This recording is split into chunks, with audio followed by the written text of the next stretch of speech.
My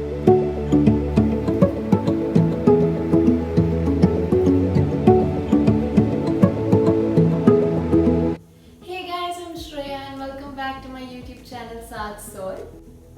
So today we will be doing a tutorial on how to make a watercolor mixing chart. I personally believe it's quite a helpful exercise if you've just started with watercolors, as you can make 64 different colors with some standard 8 colors. Isn't that amazing? So let's see how. What all do we require? We require shades. Here I'm using my sketchbook, then some water. Then we need 2 to 3 round paint brushes. Next we require the watercolor cakes. Here I am using the Camlin's watercolor cakes. Then we require a pen and a pencil, scale and a rag. Now write your 8 colors first on the left side and then on the right side.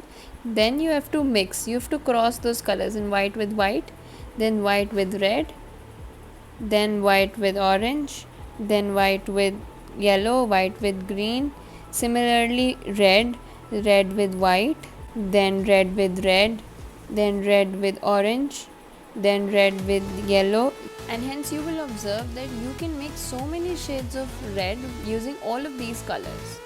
So first draw 8 lines horizontally and 8 lines vertically, then write the same 8 colors on the left side and on the right side. So first is the white, which will be pure white. Then moving on to white with red. So what I am doing over here is the colors written on the left side will dominate on the color written on the right side. So here the white will dominate over the red and we'll get a pink color. Next we move on to white with orange and we get a very lighter shade of orange, something like this. Make sure that you clean your brushes properly, because if you don't, then the tinge of the previous color used might come in the new one and that will not give you the proper color. So now we are doing white with yellow, which forms a lemon yellow. Next we go with white with green and form a very light version of green too. So now we go on with blue and we get a shade of light blue. Basically with white the main thing is this only, that you get a very subtle version of the color. Now as you can see, white with brown will give light brown and white with black will give grayish black.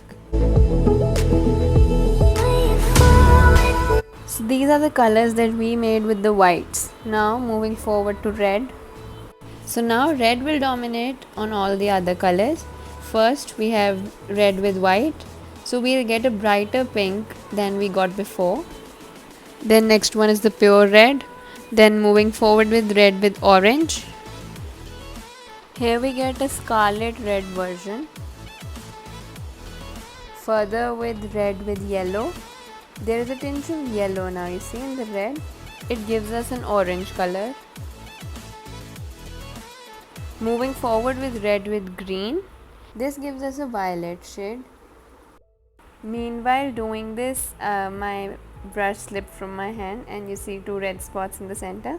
So this is the reason we always start from the top, because if we start from the bottom, then if things like this happen, then it might spoil our artwork. Further moving on with red with blue, we get a purple, and there is a difference between the red and the green and red and blue. You can evidently see it. Then moving ahead with red with brown. This will also give us a lighter shade of red. And moving ahead with the final red with black, which gives us another shade of purple, which is mauve. Now we go with the orange. First will be orange with white. Here we will get a deep yellow shade. Next going on with orange with red. Here orange will dominate the red, so we will get an imperial red color. Further, when you make different type of flowers, then you will realize how this tiny bit of variation of color also matters. Next we go with the pure orange. Next comes orange with yellow, which will give light orange. As you can see, the orange with yellow one is a little lighter than the pure orange. Next we go with orange with green. and that gives us a sap green color. Next with blue, it gives us a darker shade of ochre yellow. Further moving on to brown, orange with brown gives us light brown. And now with black, orange with black gives us dark brown. Further moving on to yellow, first yellow with white, it will give us lemon yellow. So next we move on to yellow with red, and yellow with red gives us orange.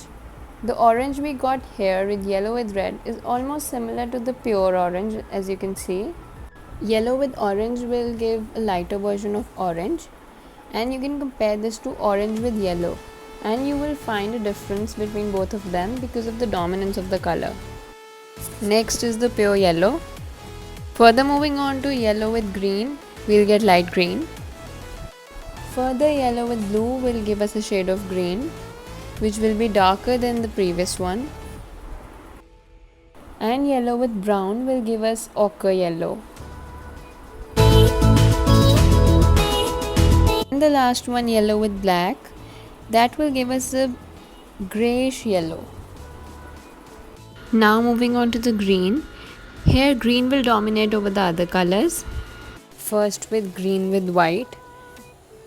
Moving ahead with green with red, which gives us a very specific purple tone. Then moving on to green with orange, which gives us an olive green color. Next up is green with yellow, which gives us light green. And then we have the pure green. Here I am using the viridian green. Further moving on to green with blue, which gives us a sea green color. Then green with brown gives us chocolate brown or dark brown color. And then comes the black. The black is just like the white. Whenever you need a lighter version of the color, you add white, and whenever you need the darker color of the same version, then you add black. So here we get dark green. Further moving ahead with blue, first is blue with white, which will give us light blue color. So now with blue and red, we get a very pretty purple. This one is brighter than the green with red and is a little more appealing too. Now blue with orange, blue will dominate over here. So it will give us a brown shade, not too brown, not too light, somewhere in between. All of these colors that we've made by mixing of two, they will be really helpful for us when we further move into sceneries and paintings. Like now blue with yellow has given us a shade of green, and further blue with green will give us a darker version of sea green. Next is the pure blue, and here we have used dark blue. And similarly further with blue and brown, we've got a barky brown, and with blue and black, we've got a darker version of blue. Now it's time for a very light tone of brown. Further with brown and red, we get a reddish brown color. And further moving on with brown with orange, which also gives a lighter brown. But this brown is different from the brown with brown and yellow, which has a little ochre tone. Further brown and green gives us a grayish green. And brown and blue with a dark brown. So the next time when you make your landscape painting, you'll know which color will be made by mixing of which two colors. Whether it will be the dark green or the very barky brown or the very specific purple tone. You'll know all of them by just looking at your watercolor mixing chart. Meanwhile, we've added brown to black, darkish brown color and the pure brown. So now we've reached to the last segment, which is the black, and the black is for darkening of the color.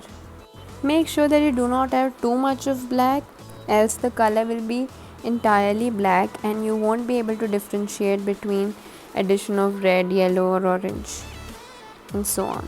Firstly, with red and black, we've got violet color, dark violet, and black with orange, we get an ombre color. And black with yellow gives a light green color, somewhere between the light green and the sap green.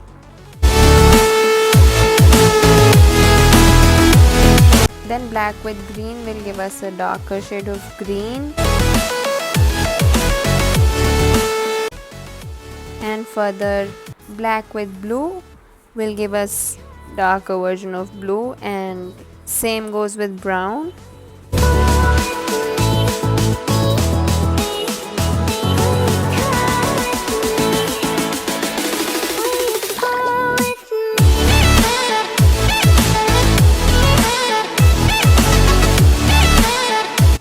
And then finally black.